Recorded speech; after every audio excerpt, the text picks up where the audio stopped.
Guys, I just want to quick show you something.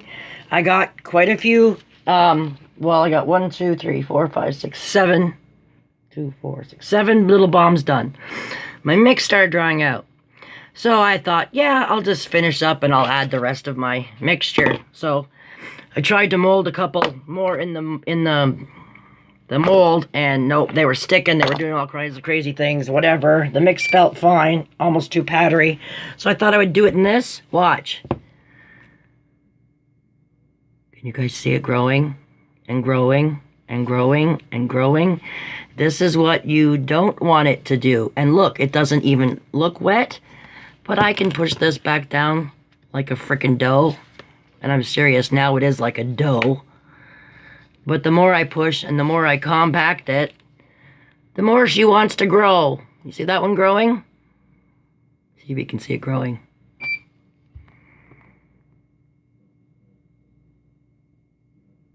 It's growing. Look at it. It just rose. So it's similar to like when you... This is how I ended up formulating one of my bubble bars, guys. It was... I told you, I always start my recipes with soda, citric, cornstarch. And then I take out or add to or whatever.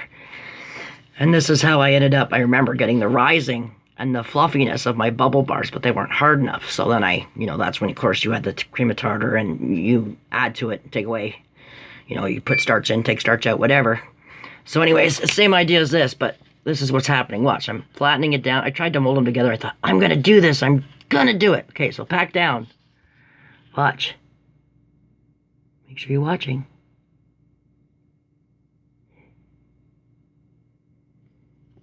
Rising, it's cracking.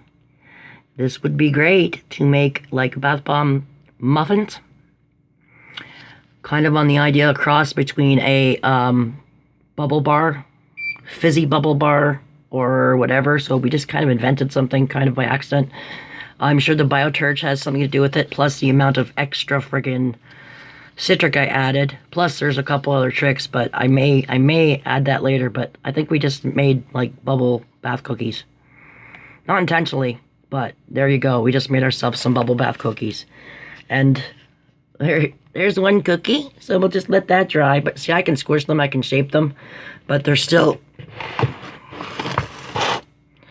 very much powdery. This is like that stuff. Do you guys remember when I did that experiment and I was freaking out how I forget what it was. I was trying to make the truffle top or something, and I went and did something accidentally with the witch hazel, and it kept freaking growing, but I had this wicked bubble bath stuff.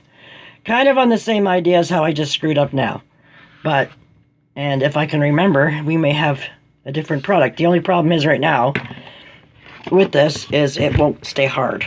I mean, if you can get it to stay in a shape and it actually dries for you, yes, it will be hard. But I have a feeling this is sort of on the same idea as what happened with my original bubble bars. So, right now it's just a bubble powder. That's what we got. So, like I said, either adding something that I shouldn't have.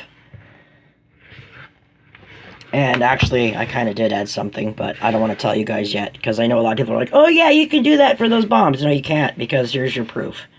Okay, so anyways, yes, I've heard people say, guess what, we're going to use pearlizer liquid. Don't do it in a bath bomb.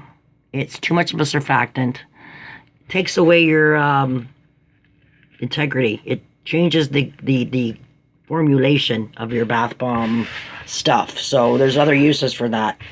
But I just thought I would try because people are like, oh yeah, you can do that. No, sorry, it doesn't quite work like that.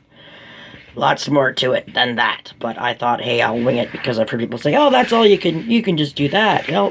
Theoretically, you would think, yeah, because it looks good in the water, but how it is in the water doesn't necessarily mean how it's going to work in a bomb, and obviously, quite clearly, it's not working. So, the first part of the recipe is fine. This part, no go. I just thought I'd share that with you. So don't add any more of your extra mix, guys, and don't try tweaking your recipe in the middle of a recipe. Stick with what you got, what works. If you're going to tweak, do a totally different recipe and start small. Because right now I'm stuck with this much, and that's quite a bit. That's probably at least 2 of these big Gigantor-sized bombs. A bubble powder, which will be neat, actually. So I do have a use for that. I'm not too concerned because I know what I'm going to use it for now. But I was just so bummed because it wouldn't come out of my molds, and now I gotta really wash everything big time. But other than that, I would say it was quite successful, guys. So I just want to share that with you. Alrighty, talk to you later.